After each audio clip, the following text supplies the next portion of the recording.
तहज्जुद की नमाज़ पढ़ने का सही वक्त कौन सा है? तहज्जुद की नमाज़ कब पढ़नी चाहिए? तहज्जुद की नमाज़ पढ़ने का अफजल वक्त कौन सा है? और तहज्जुद की नमाज़ में कौन सी सूरतें पढ़ी जाएं और एक रकात में कितनी मरतबा एक सूरत को पढ़ा जा सकता है? तहज्जुद की नमाज़ के हवाले से ये तमाम तर मसाइल आज की इस वीडियो में हम जानेंगे। सबसे पहले हम ये जान लेते हैं कि तहज्जुद की नमाज़ का वक्त कौन सा है। देखें, बहुत सारे लोग जो है वो इस हवाले से सवालात करते हैं कि तहज्जुद की नमाज़ हमें कब पढ़नी चाहिए, क्या इशा के बाद या 11 बजे हम सो कर उठें तो उस वक़्त हम तहज्जुद की नमाज़ पढ़ सकते हैं, हमारी नमाज़ जायज़ होगी, हमें सवाब मिलेगा या नहीं मिलेगा। याद रखिएगा, तहज्जुद की नमाज़ का जो वक्त है ना, जब आपने इशा की नमाज़ पढ़ ली तो आपके लिए तहज्जुद की नमाज़ का वक्त जो है वो शुरू हो चुका है। और कब तक रहता है? फजर के तुलू होने तक। यानी जैसे ही फजर का टाइम शुरू होगा, फजर तुलू होगी, तो उस वक्त जो है वो तहज्जुद का टाइम ख़त्म हो जाएगा।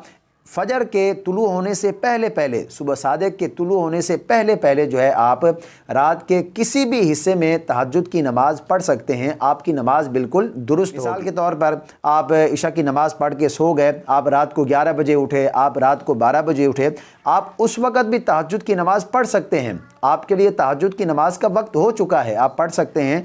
आपकी नमाज़ बिल्कुल दुरुस्त होगी और आपको नमाज का मुकम्मल सवाब मिलेगा।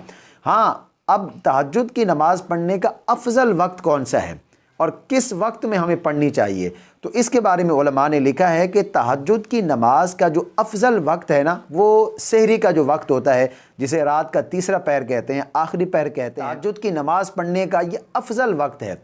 और अगर आप इसके अलावा भी किसी वक्त में पढ़ते हैं, आप रात सो कर उठे 11 बजे, 12 बजे, 1 बजे, तो आप उस टाइम भी पढ़ सकते हैं, आपकी नमाज़ बिल्कुल दुरुस्त होगी। लेकिन अफजल ये है, बेहतर ये है, उलमा ने लिखा है कि जो सहरी का वक्त होता है, जो रात का आखिरी पहर होता है, उस वक्त तहज्जुद की नमाज अदा करना ये अफजल और बेहतर अमल है, बंदे को ज़्यादा सवाब होगा। अब दूसरा सवाल ये है कि तहज्जुद की नमाज में कौन सी सूरतें पढ़ी जाए और किन सूरतों का पढ़ना अफजल है। एक रकात में एक सूरत को कितनी दफ़ा पढ़ सकते हैं?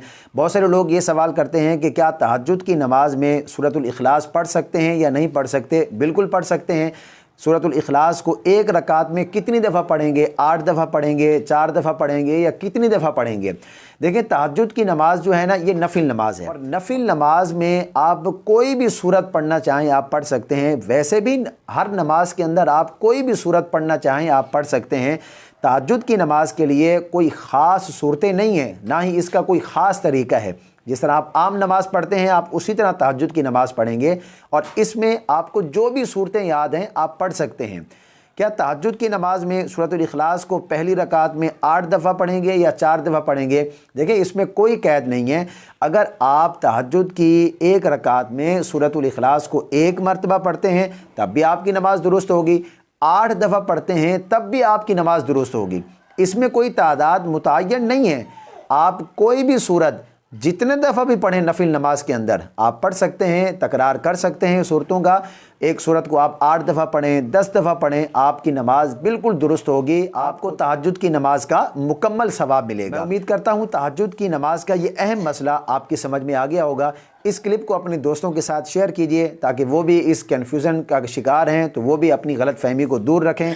मुझे अपनी ख़ास दुआओं में ज़रूर याद रखिए। अल्लाह पाक हम सबको इस नमाज को पाबंदी के साथ पढ़ने की तौफ़ीक अता फ़रमाए।